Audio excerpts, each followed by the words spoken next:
Welcome to part 2 with Luciano Melo on the deeper stages and qualities of awakening. If you haven't seen part 1, make sure to check out part 1 first. It's the previous week episode of this podcast, and let's jump right in. You were going for a walk. Yeah, but first instead of saying what happened during the walk, I wanna say that not everybody goes through all of this the same way. I think there's a lot of variation, and what I think it happened to me, and then we can look at the model. This is an early meeting, early encountering, let's say, with non-existence, with pure non-existence, right? So that's why it was so jarring. That's why it brought so much fear, because if it happens like in the normal, regular progression, when you finally encounter non-existence, there is much less resistance, less attachment to ego self, less identity, right? So it's so on your map, you went from actuality basically to have glimpses of non-existence, full-blown experiencing non-existence, right? So can you imagine how jarring this is for someone, because you are still attached to yourself, to your identities. You're still thinking that you are a separate person in the world in a way, even though you had the location for 4 months, but you're back of feeling separate, you know what I mean? And then suddenly there is nothing. Suddenly there is nobody and no one and no world. So this can be really difficult. And that's why it brought so much fear. If it had happened like in a slower progression, right, when all the things are disconnected along the progression, when you get there, it's much easier to understand, because a lot of elements already you felt that had fallen away in the process. But this was, okay, I'm struggling, I'm feeling a lot of emotions, and now there's nobody, right? It's really difficult. But, so having said that, when I went finally for a walk, then the world was gorgeous. Everything was glowing, everything. Like the sky was incredible, the plants were incredible. There is love, there was peace, like love was pouring out from everything. And I didn't know where I started, where that started. We're all in this together, you know.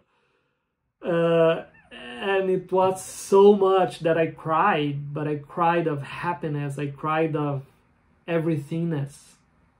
It was too much to bear, too much beauty, too much love, too much peace. And I even wrote like a poem, like my first poem ever, because that was the only thing possible to be done at that moment, you know what I mean? The poem, it's called I Died Today. And it was gorgeous, it was beautiful, it was amazing. Yeah. But then, and that is what people usually talk about when they are in location 5. Mm-hmm. The glowing things. Especially that's what gets the attention, because everything is luminescent, everything is beautiful, the colors are incredible. Some people have more this related to organic stuff than inorganic. Mine was like everything basically. But when I was walking in a park, for example, it was out of this world, basically, yeah. And then, yes, love, divinity. I don't even remember if I felt divine, but yeah, love was pouring from heaven, whatever you want to say it. And I don't even remember if I thought, oh, this is location 5. I don't think I did. I went to bed at 9 at that day, and I couldn't sleep because of the bliss. And location 5 on your map would be? So location 5 is still inside actuality, because it still is this moment, right? There is not a lot of past, there is not a lot of future, but you have to understand that in this process, there is an alternation between the life side of things and the no life side of things. So for example, location 3, the life side, is full, is joyful, is multidimensional. Then you go to 4, there is nothing, right? It's plain, it feels flat, it's not dimensional. There's not a lot of concepts.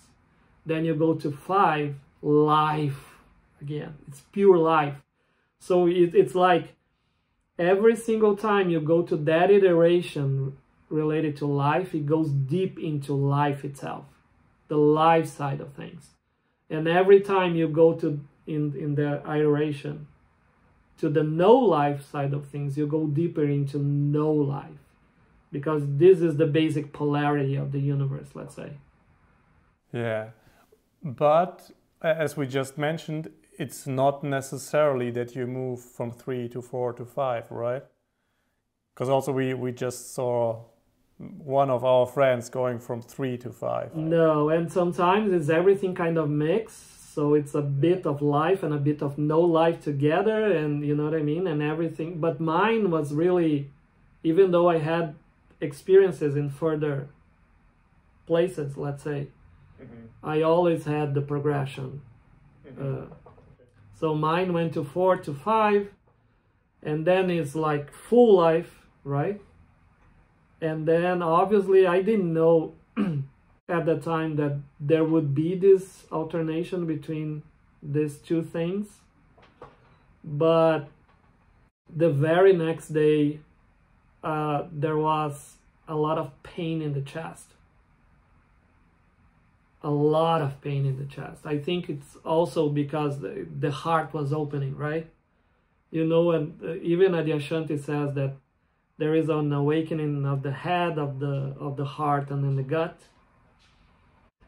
So to me, it felt like something was breaking from inside, was breaking my chest apart. But it was painful. It was really painful, even physically painful.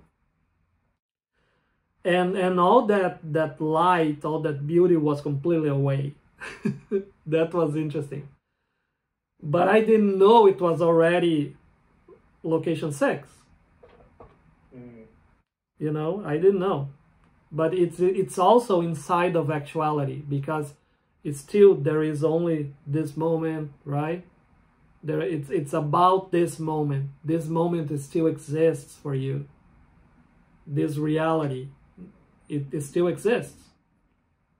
It doesn't mean that you look at things and think, oh, this doesn't exist. No, there is a tree.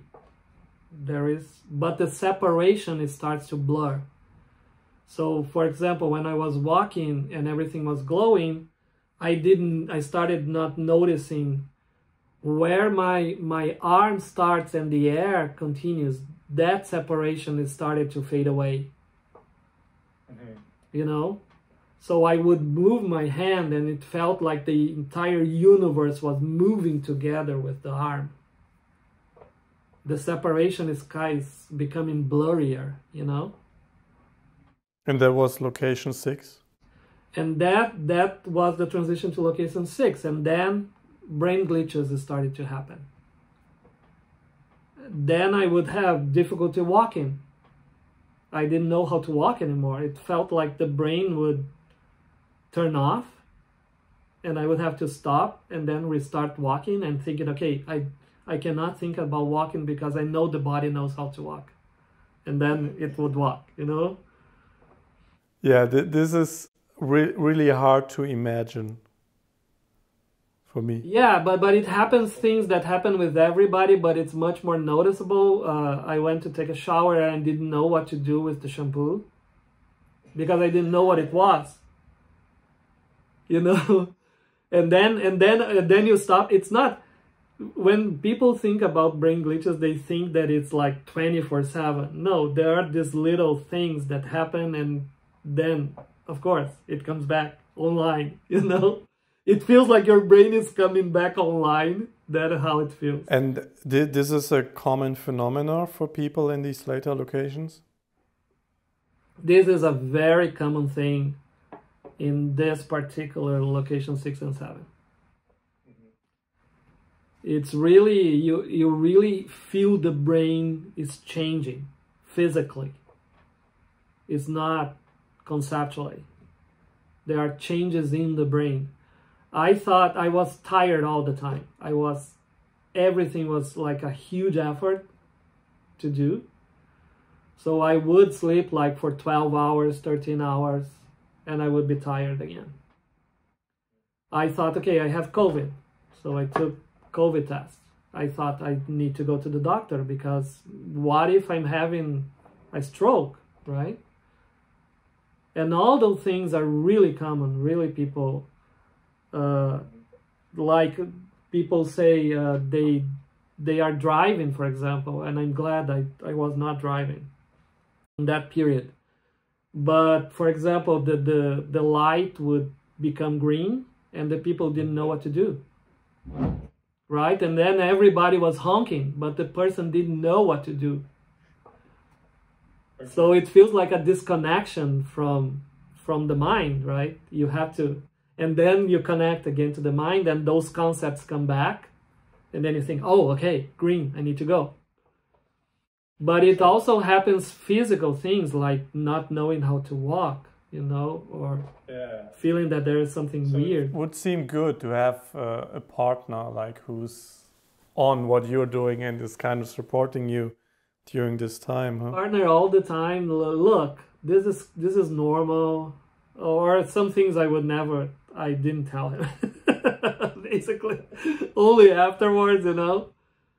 But my partner, he's really okay with almost anything. But when I came back crying from walking, he said, "What did you do to yourself? Because why you're choosing to go through all of this, right?"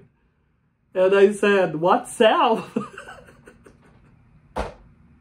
Because, you know, the self had been obliterated during the retreat. That's why it felt. The self doesn't go away, obviously, right? There was still a Luciano. There was still like someone would call my name and I knew that it was me. There was still this interface, right? How did you progress further up the locations of awakening? So at this point, you don't have to do anything almost. At this point, I felt that it was like a natural force that was magnetic, that had this gravity pull. And whatever I would do, it would continue doing. So it just unfolded. It just unfolds. Of course, there was, in the beginning, especially after the retreat, there was a necessity of sitting in silence. So the silence was really enticing. The silence was calling me. You know? It felt really good to meditate. Because, of course, then everything would be silence. It was not an effort at all. And it was great. And another thing that it also really helps in this phase in particular is that I always journaled everything. So that's why I know all the details and when it happened and what is the progression and the day and everything. Because I thought, maybe it's my academic mind, you know, but I always thought maybe one day I will want to write about this and I need to know. Plus, I also know that memory cannot be relied on, right? You cannot rely on memory. You think something happened and it didn't, or the understanding that you have only later, you think you had at that time, it's not true. So it's good to have how the experience happened, right? How I felt at that point, how things were experienced. That kind of reconstruction happens all the time. So that writing about or talking about to someone else helps you to go deeper, because you're bringing the experience again and trying to explain again and getting into it again, you know? And for example, another thing that is very helpful for everybody, sometimes even in location 5, 6, whatever, I would have an experience in a later location that I knew it was a later location because it was completely different from everything that came before, but it was only like a glimpse. And then I thought, oh, okay, that was coming ahead. So I would go for a walk and I would try to get into that memory again. And then would pull me closer, you know? So that is something that people can do. Let's imagine that you are oscillating and you had like a wonderful, beautiful experience that you know that is more advanced. Try to bring it back, sink into that. That's really helpful. That's really helpful. At the same time, at this point, for example, the world is becoming much less solid. To me, when the brain glitches started to happen, to me, everything was the infinite itself. Some people say the universe, to me, was not the universe. A tree was the universe itself, like the apartment. Oh, this is the universe. The universe expressing itself, you know? Not the infinite. For me, it was the infinite. Like the universe was too materialistic of a word to me. I think maybe we have time now to go through your map and you could walk us. Yeah, exactly. Because now things tend to progress faster because you have to understand this. First, there is a very strong pull of the mind. The mind is really magnetic, right? So that's why in the beginning it feels there's a lot of effort to really connect to that something that is beyond the mind, beyond conceptualization, right? But the mind's all kind of, it feels that way, always pulls you back, and suddenly you are in the mind again. But it gets to this tipping point in which it feels that way, of course. That force, it's becoming much more interesting, more magnetic. The pull is much stronger until the point that the tipping point, right? You go through the tipping point. So. And this tipping point, is this a certain location, would you say, or is this different for everyone? To me, it happens, and I think people have the tendency, at least the people who understand locations, to be around location 5. It's when really things start to unfold naturally, let's say. And it is really, to me, because the mind becomes only a tool instead of being your interface with the world, right? The mind, obviously, is still there. Some people have like a really silent mind. There were moments of super silent mind, but then it would become more thoughts. But the thing that changes is that you engage with thoughts and they are not sticky anymore. That's the good thing. You know, you don't care anymore about thoughts. They could come, they can go. There is no deep identification with them anymore. Unless, of course, it's a really sticky thought that you can say, oh, okay, there is an identification with that one. Right? But in location 6 and 7, it feels that the world is becoming transparent. It feels like everything is the universe manifesting itself. So that's still actuality? But it's still actuality because it's still the present moment. It's still here. You feel that there is something that is manifested, right? A tree is a tree, but it's the manifestation of the infinite, but there is a tree. So it is that the actual moment is still present, right?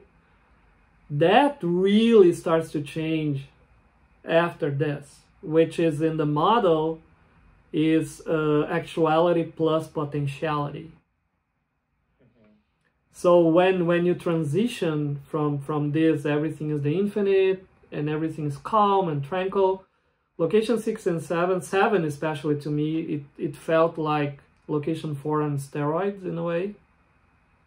There was no emotions, everything is here, but everything is the infinite instead of something solid. That is the difference from 4. Moods disappeared completely. So I was always in the same mood.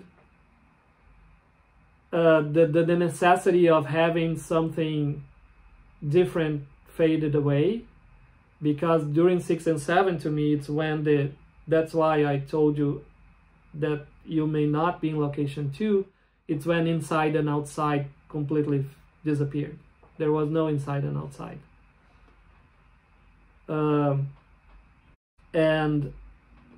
And that was very noticeable, because it becomes like a field, a single field. There is no separation whatsoever, right?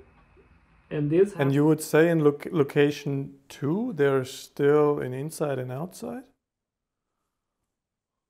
Unless, of course, you don't notice now, but then you will notice when you transition, and that becomes really obvious that there was.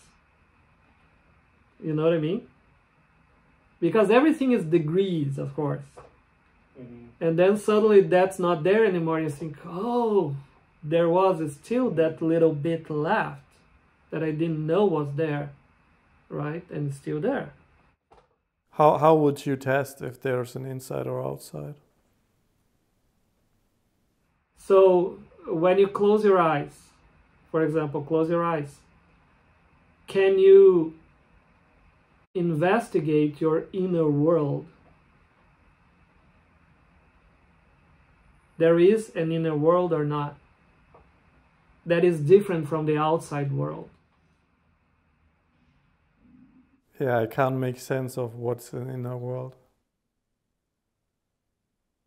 For example, another question, does it feel like there are things that happen in the world that affect the inner world? So, for example, if I go to a party and the party is really awesome, I will feel happy inside. But if I go to a place that I hate, I will end up sad and irritated. So external events affect the internal mood, the internal world. And you need external events to change the internal world. You know what I mean? Yeah, I can't relate to that. Because there's no internal mood. The mood, if there's an emotion or a mood, it's everywhere. So yeah. So that I think obviously in location 2 it's harder to perceive this difference, because it's a very non-dual kind of location, right? But it really, this separation between internal and external really happened later. The end of it. That there is no possibility of an external event affect the internal mood or the internal world.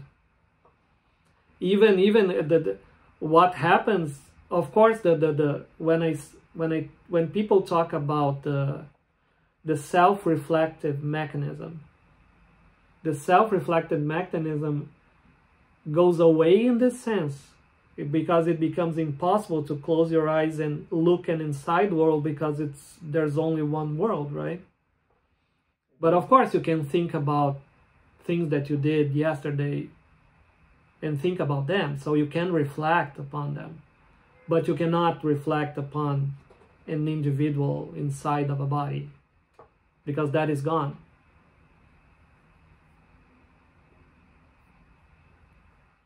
Yes, I would say though there are things in the physical world where I feel probably gratitude or joy.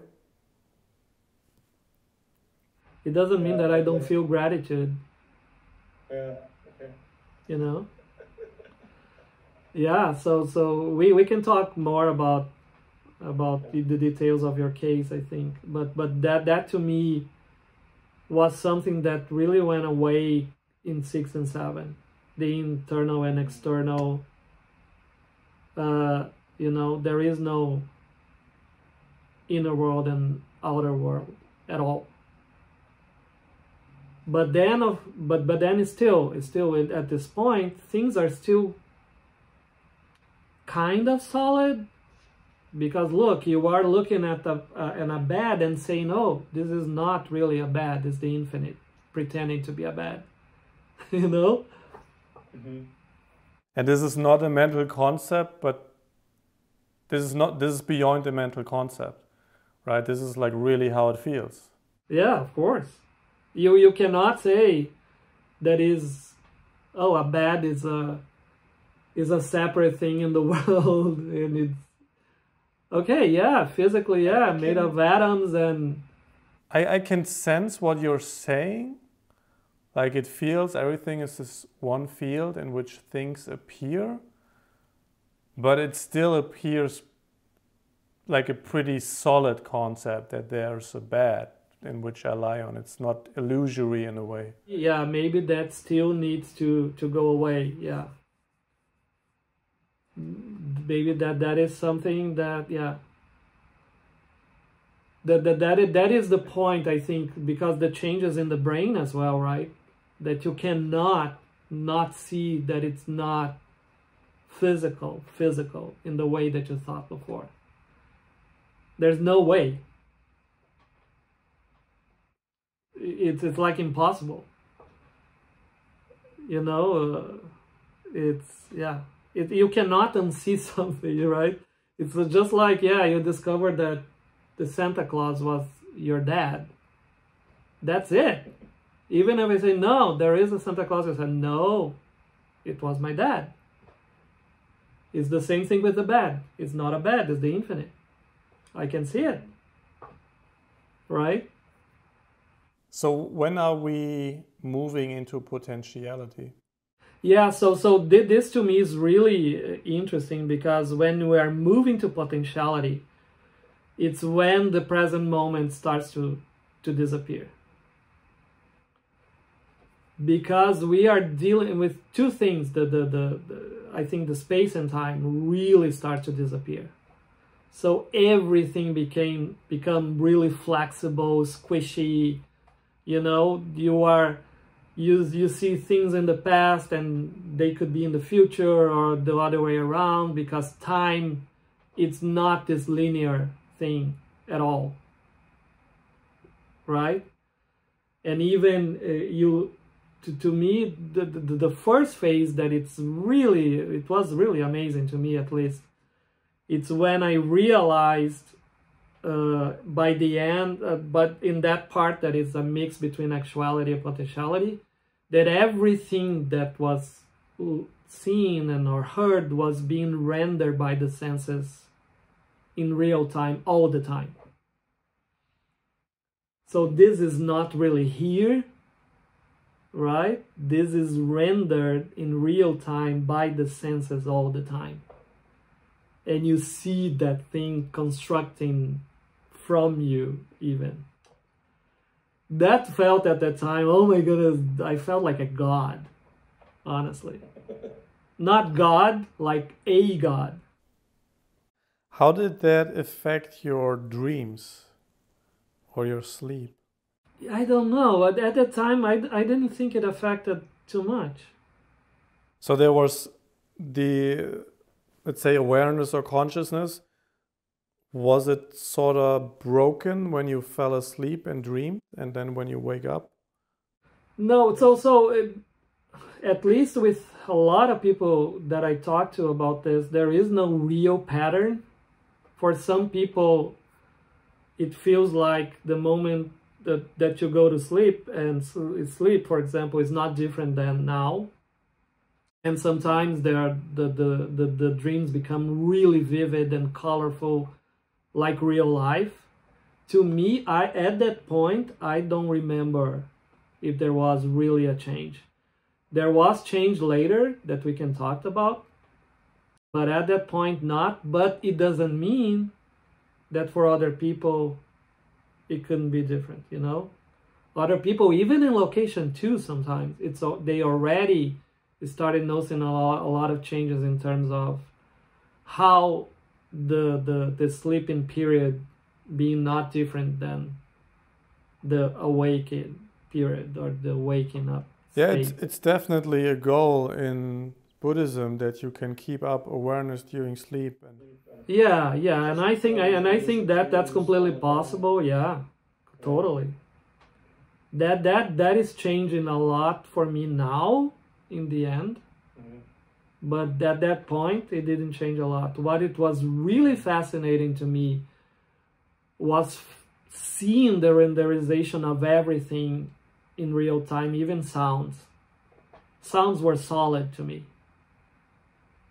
Like if there was a guy mowing the lawn, the sound from the machine was rendered in space-time. It was crazy. And would you see it visually as well? I mean, subjectively, it felt even sometimes more solid than everything else because, you know, it was really funny how it happens. And then you realize, my goodness, this is not really here. It's only constructed by the senses in a 3D space, so you are able to walk and function in the world. But this is not here at all.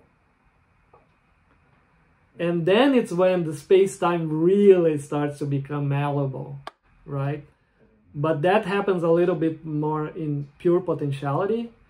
This is and these moments, for example, when things are going to potentiality, it's when people have a lot of experiences in terms of PK stuff, you know, psychic stuff, because time becomes really irrelevant in a way and really flexible, so you can perceive something that will come in the future, or the past is now.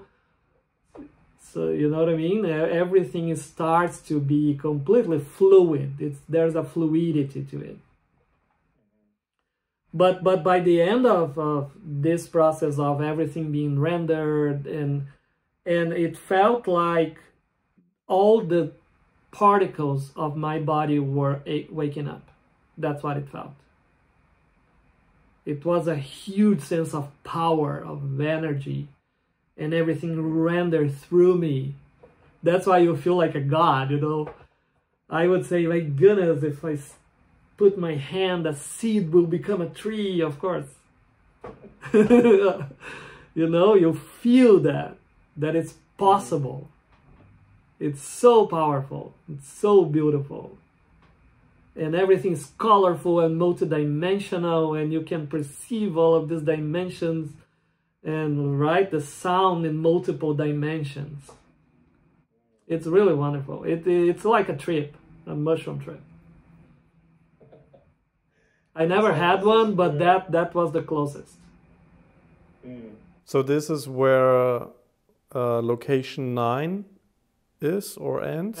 They are in this mix between actuality and potentiality. Things are falling apart and become fluid. Walk us further through your model, please. Okay, so yeah, so the next thing that I started to notice is that the images of the world were starting to fade, let's say, which was really kind of weird, you know, in the beginning. No, that was not the first thing. The first thing, I went to take a shower, and then I look at the walls in the bathroom, that they could be anything else. And I thought, why I'm seeing a wall? It could be anything else. It could be a flower, it could be nothing. You know, it's just because I don't know, someone decided. And then I went to make a sandwich, and I couldn't make the sandwich because the sandwich could be anything else. It was really weird. Really, really weird. And I didn't know there was something really called potentiality, right? But that is potentiality. Out of nothingness, there is this field of potential to become something, right? So the field of potential, it's everything. It could be anything that you can ever imagine. And then suddenly it doesn't happen that way. But at that point I thought, oh, from the field of potentiality, there is a wall, you know? But why it is a wall? It could be anything. It could be a dog. It's really interesting. And then at that time, you can really feel, right, and see that time and space are fading, are disappearing. So the present moment is disappearing. The power of now, you know, that book is disappearing. There is no now. What is there when there's no now? We're gonna go there because the second phase was the world seemed like a memory. The world was always in the past, you know. There is no now. Everything that you look at it's already past. It's already past. This present moment already passed. Right? So everything became like, it felt like a ghostly world, like a memory. Everything was a memory fading away. And you can have really beautiful, wonderful experiences while in potentiality. Like you can remember the time when the Big Bang happened, when the universe came to be. And yeah, and it's here, it's happening, and it's now. Out of that field of potentiality, you feel that the universe will come. It's beautiful. So potential, I love potentiality. Some people really dislike because it feels that you lost control about everything, and it's true, right? There is no control, but I was already surrendering a lot. That was my motto. Anything that happens, surrender to it. During all this process until now, you still had a normal life in the physical world, right? You were still in your job, you still had a partner, still had a home. So when we talk about, for example, brain glitches, of course they happen, but it's not like every day for a week, right? You're not standing in the shower for a week straight wondering about the wall. Well, you can. If you can, if you can. But it's not likely that you have to because you're so confused. You go to work, right? The world is disappearing, but work is done. So that leads to the next phase exactly, which is non-existence. Then really space-time disappear completely, especially space. So now I understand that the first phase usually in non-existence is the you think that the self completely disappears. It's the no self. I don't exist, right? But I already had that during Angela's retreat, so that didn't happen with me. And then the next phase is this: the world suddenly is not there anymore. Reality is not here. There is nothing here. So it happened. I'm always walking. So it happened when I was walking. The world was starting fading already. And then suddenly I realized that there was no walking happening. And I thought, what? There's nobody walking, and the walking itself, it's not happening. And then I look at the world and I thought, this is not here. There is nothing. Really nothing. And then people say, oh, at least for me, oh, it must be super peaceful, but peaceful doesn't exist. That's why we label non-existence, because everything you think of doesn't exist. Not even the potential. So in potentiality, things are not really there, but if you think of, oh, love, yeah, it's not really here, but there is potential for love. In non-existence, there is no potential for anything. But is there a sense somehow that, because the physical world is still there in a way, right? And you look at it and saying it's not here. But is there a sense that for other people it's there, even though you think other people are not there? People, of course, they are completely deluded because they don't exist and the world doesn't exist, but they think they do. They exist and the world exists, and it's not true. So this is pure Neo Advaita stuff, right? Nothing is happening. There is only nothingness. Everything is an illusion. And at that point, I thought, okay, I will have to cope with this because it didn't feel good. It feels nihilistic. It felt completely nihilistic. And I felt, okay, I will have to cope with this because this is going to be the reality from now on, because what else could happen, right?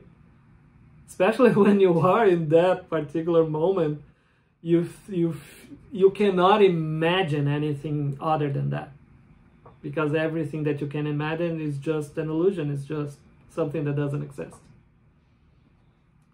Some people that we talk to, they even think they are dead.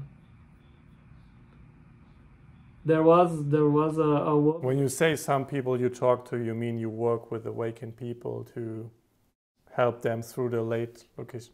I'm not a spiritual teacher, but a lot of people contact me saying, oh, I would like to understand what's going on, right? Mm-hmm. And then it's normally Resto and I. Resto, it's a friend who always have, like, we progress more or less together.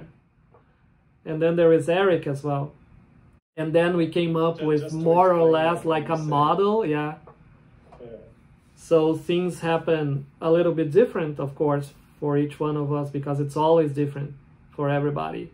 But the overall progression is the same. Mm-hmm. So we are talking with this woman, and she said, okay, I'm dead.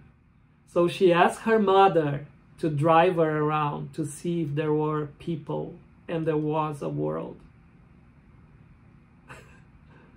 That is the level of non-existence.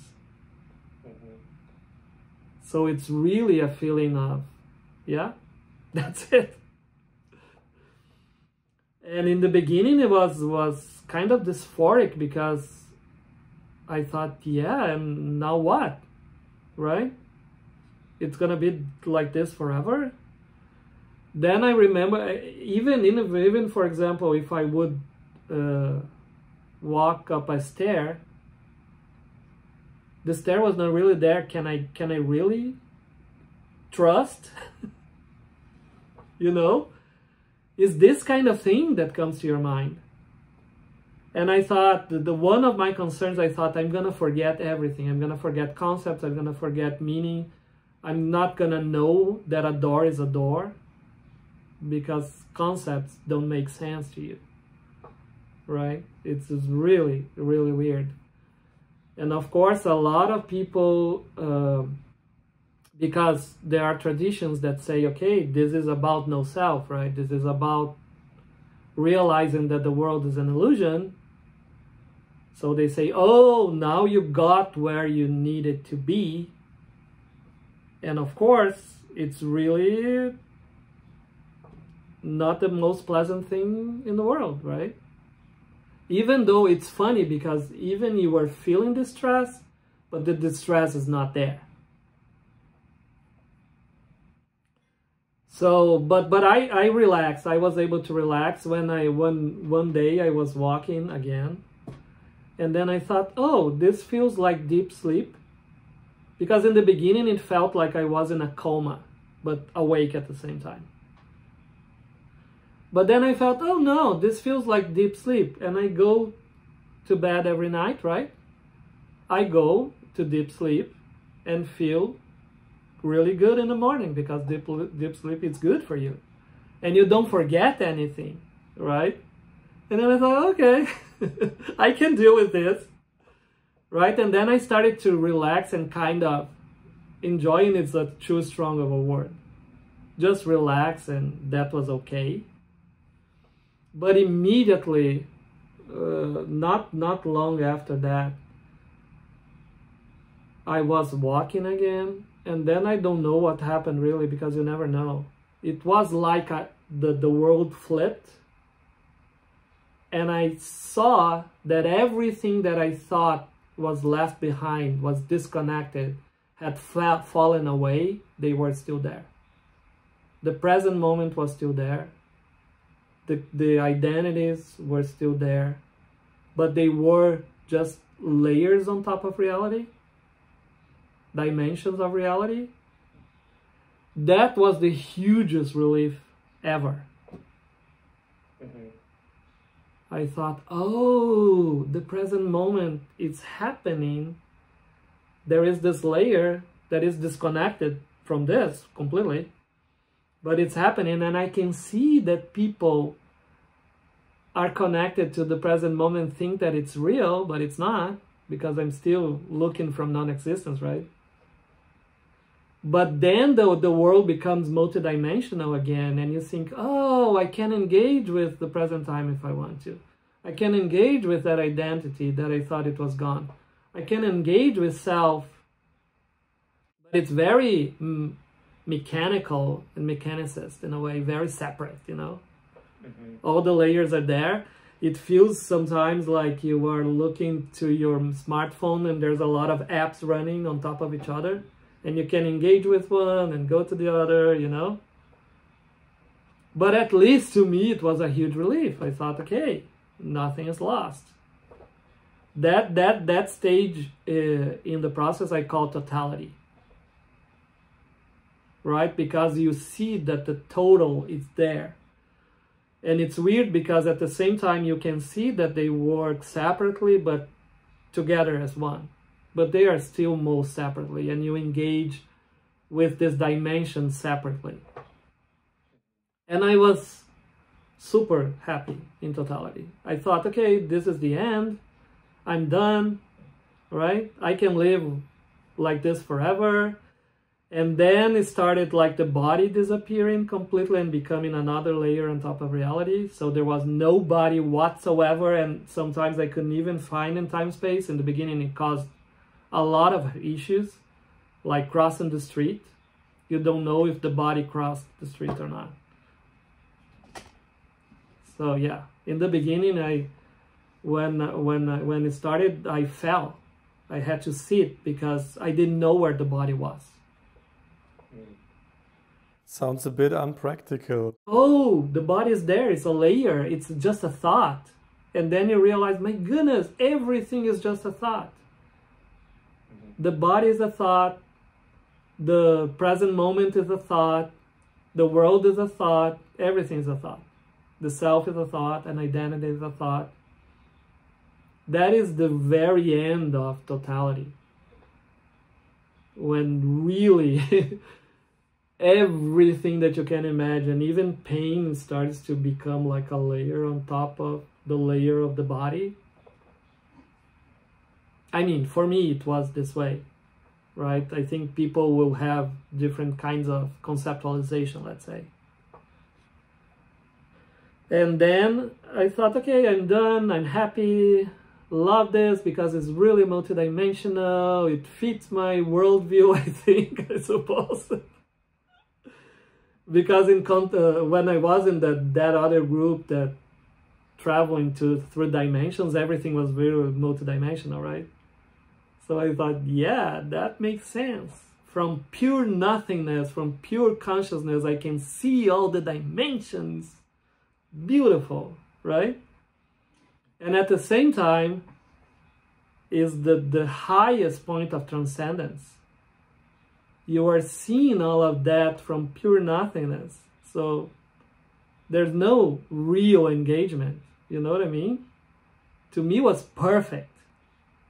Like, yeah, all the problems, they're just layers on top of reality. They are really thought. They're not even happening. So you feel like you are on the top of this beautiful, super high building watching humanity, right? Is the apex of transcendence. Until it's not. Then what happens? It's that suddenly I blame Rasto. I always will blame that, because we always helped each other. Like if one transition a little bit faster would say, oh yeah, but there's this, and this, and it would be helpful, you know, for each other. So one day I remember I went to bed and I started feeling bliss. And in my paradigm that was still there, bliss equals early locations. And I thought, this can't be right, right? Because in totality, even though there is the total of things, you're still seeing things from non-existence. So there is no really love and joy. And I think, what this bliss is doing here? Then I would go for a walk the next day, and there was that delicate, beautiful bliss. And I thought, this is wrong. Then Rasto one day we were talking, and he said, man, this is happening, and there is this serenity that I cannot wrap my words around it, and it's beautiful, and it's delicate, and blah, blah, blah. And I thought, what? And I thought, okay, so I will surrender to this, right?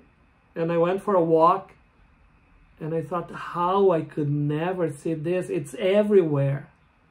It feels like this fundamental thing, there is the purest thing possible that permeates everything that you can imagine.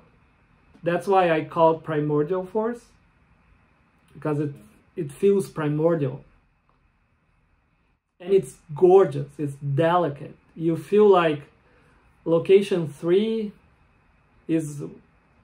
wants to be this, but will never be, you know. Because this is delicate, this is pure, this is God, this is the Tao itself, you know, the Tao itself. There are no words to describe that, and it's true, there are no words to describe. And even if there's a flow, the flow is just pure and delicate. But what I didn't know is that would force what I called integration. Because that is pulling you into one pure oneness, like to not separate things anymore, you know, because there is still separation if you think of in totality, right? You are seeing all those layers, there's a lot of separation. There is an observer seeing a lot of layers, engaging with them if you want to, beautiful, but there's a lot of separation. So one day I woke up, there is the feeling of the body in the world again. And I thought, I don't want this. I want to live on the top of the mountain, you know, seeing humanity from above. And then suddenly there was a feeling that the human was back. So everything that was left behind was back, but back. There was something in the world, not separate. Separation never came back, but it feels that you're human again, right? It feels weird. I thought, okay, I'm back in location 2. That is location 2. And then I started talking to other people, and other people also thought the exact same thing. They were back in location 2, but it feels so different at the same time. Because all of those layers on top of each other start to integrate into one. All the differences between concepts, between existence and non-existence, between self and no self, you know, between feminine and masculine, between integration and disintegration, form and formlessness. They start to dissipate, and you cannot tell the difference between anymore. Everything is really becoming one. So there was that click when I thought, oh, form and formlessness, which is in the model, right? They are the exact same thing. There is no difference whatsoever. There is no difference between the manifested and the unmanifested. And that becomes so obvious that there is no difference. They are not even two sides of a same coin. There is no coin. So yeah, that was phenomenal in a way, because then it feels even like, you know, there is this idea of path of humanity and path of freedom. They come together. There is no difference between any of those Maybe things. we should quickly explain that for people who don't know the difference of Jeffrey's model. There is this idea that there is this path of humanity of like a person who wants to be connected to the world, right? And even though it's progressing in terms of awakening, it still wants to keep their own humanity, to be more engaged with the world, to understand more other people, to be able to have empathy, right? And there is this idea that there is another path, which is the path of freedom, which is really the path of transcendence, right? If you think of. You are being disconnected from the world. You are being disconnected from humanity. You are feeling less and less human. And it is believed that this path of freedom, you can go further in the path of freedom. That path of humanity, you can even go to a certain point, but you would have to give up humanity in order to continue. And that was, of course, I didn't know if I really believed that, but that was my understanding at that point. Mm-hmm. So when these two things became one, was really interesting. Oh, okay, there's no freedom and there's no humanity. And it makes sense, right? Even in all traditions, there are stories of transcending and coming back to the marketplace, right? The 10 ox herder paintings talk about this. How you start as human and you go through all of this movement and you come back to the same point, completely transformed, obviously. So that's how it felt to me. I felt, wow, that really makes sense, right? Everything that you thought had been disconnected from you or had fallen away, now they are back and they are being integrated into one, because they were never separate in the first place. It's just the mind separates everything, right? So it was really felt that everything became available at once.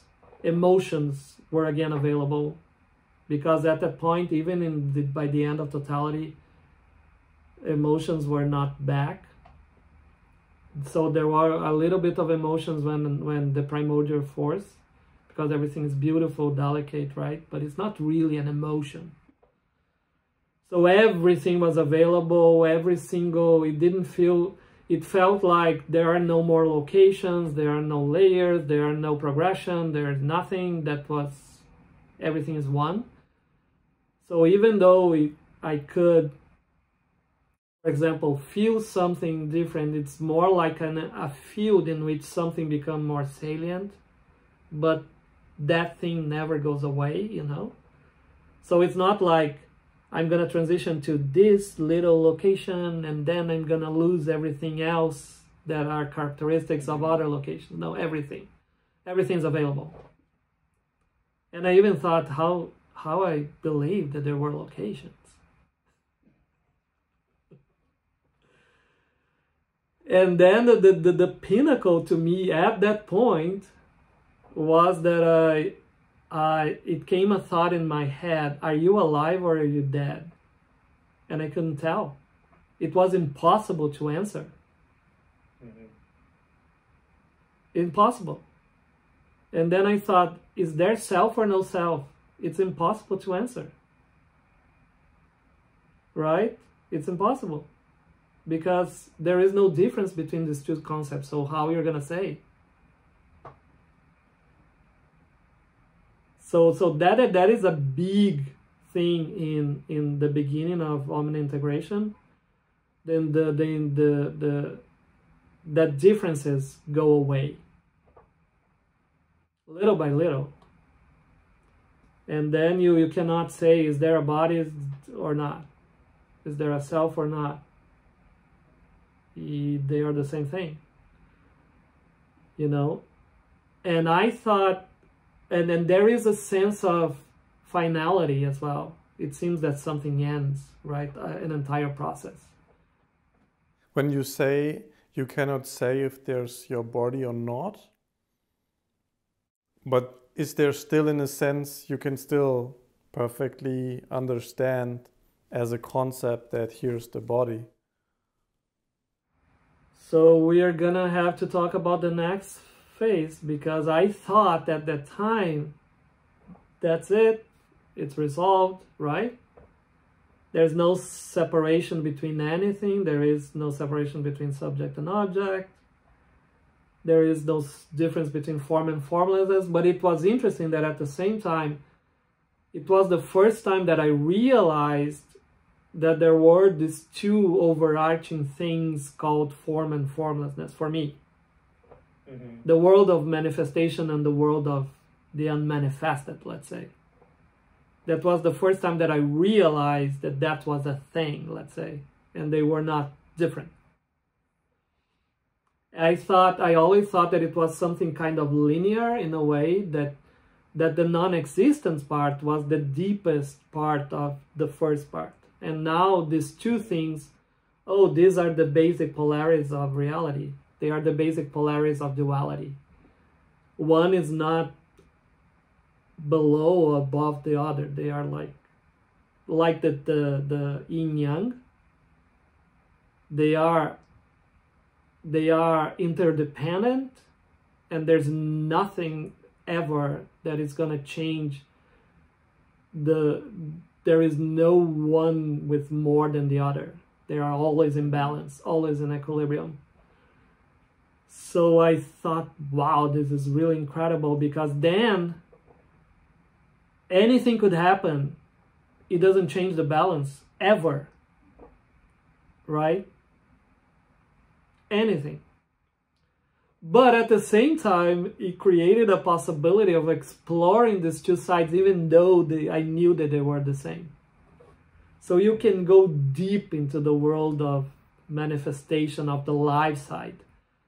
And you can go and see that everything is made out of light, and it's gorgeous and beautiful, and everything is synchronous and happen at the same time, and there's nothing out of place, nothing out of order, nothing happens, you know, that is wrong or right. And then you can go to this other side, which is the world of no life, let's say. Everything is really crisp, but there is no life, and there's this structural. And it's really fascinating, really fascinating. But every time you do this movement, it becomes more and more obvious that it's impossible, because they are the same. So that is part of the omni-integration, right? There is the realization that they are the same, but then there is the need of the quote-unquote experiential realization that they are the same. Mm-hmm. And so right now you are in this post-omni-integration? Oh, not yet, because I thought I was. I thought this was post. Everything that came after that, the human and non-human became one, I thought this is post-omni. But I didn't realize that there was still some subjectivity left. So what started to happen, and I'm glad we postponed this interview, because it happened in between. So not by chance, of course.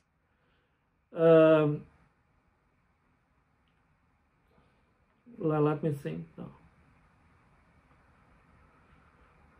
One of the things that happened with the omni integration when the human comes back, and I think this is important to say, that a lot of things that are still unresolved come back to the surface. Deep trauma, you don't have the same level of identification with them because it's impossible to have, right? But at the same time, it's a huge moment of deconditioning. To me, there was this raw energy in the gut. It felt like anxiety, but it was not quite. And it was unrelated to anything, you know? And it was there sometimes, not there sometimes, it would go away, I didn't know. In the beginning, you feel, oh my goodness, I thought this was gone. Why is again? You know? Yep. Again, it's a huge moment of deconditioning for a lot of people. Even, in my opinion, even past things from past lives come to be processed. And there is no other way other than realizing more and more and more that that is not different than anything else. It's not separate from anything else. It's not different from peace. That is just your mind, you know? It's not different from the primordial force of the universe, because nothing is different than that. And I started doing this as an exercise of realizing I didn't know what to do anymore because whatever, right? But it's just integrating that, because if that is showing up as something different, there is still integration that need to happen, right? So when I finally realized this, okay, let's integrate this. And then it becomes even interesting, because the next thing that shows up to be integrated thing, oh, great. It's another thing that is going to be integrated, right? It's just like a good movement in a way. But one day, not long ago, I think a month ago, a week ago, 3 weeks ago, I don't remember. I realized something was going on, and I realized, how can I ever reject or embrace something if there is nobody separate from anything?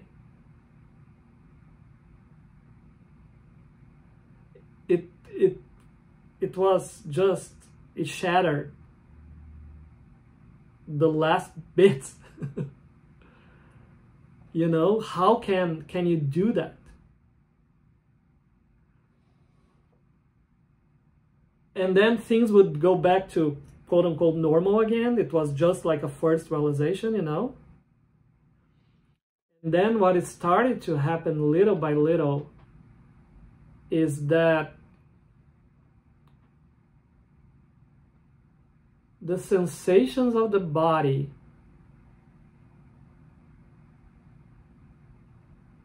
this is really hard to explain. It started to feel that they were happening by themselves with nobody attached to them. There was nobody to see them or to feel them even. And every single one of them was the entire universe living that sensation. And that is started to happen like little by little, until the point that there was a lot of energy that was dissipated, and that became really strong. And I couldn't sleep anymore, because every single sensation was the universe living that sensation by itself and dying and living the other sensation.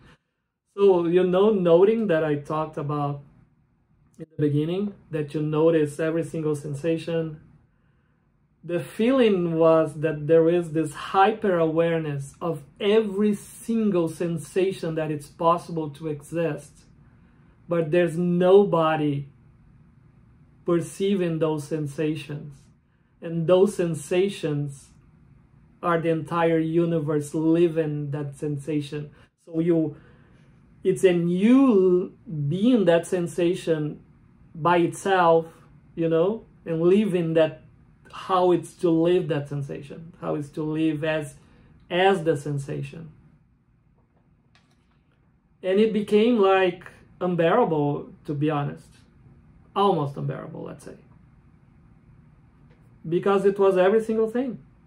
And then suddenly it was the entire universe giving birth to the entire universe, and the universe collapsing and giving birth and collapsing and giving birth and collapsing and giving birth and collapsing and giving birth and collapsing. And then you realize that there is no ground of being at all. I already knew that because I already got to that conclusion that once all the identities are kind of disconnected, you can engage with them, but you are not them, and you know that.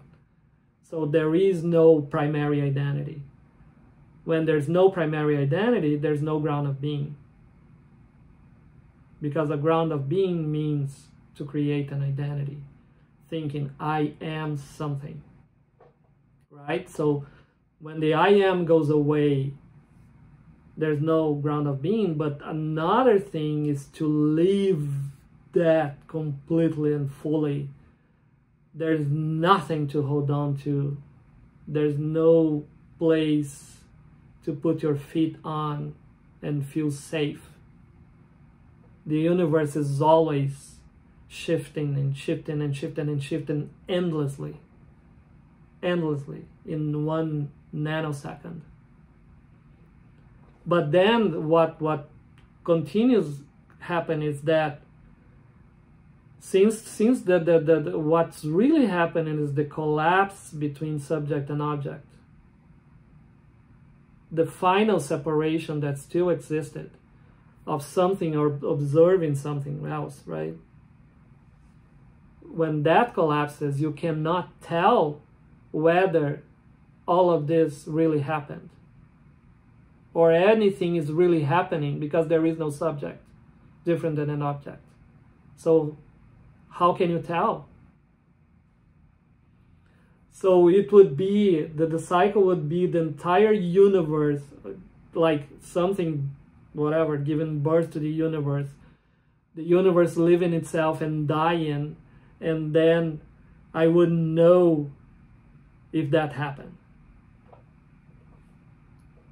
because there was nobody to know.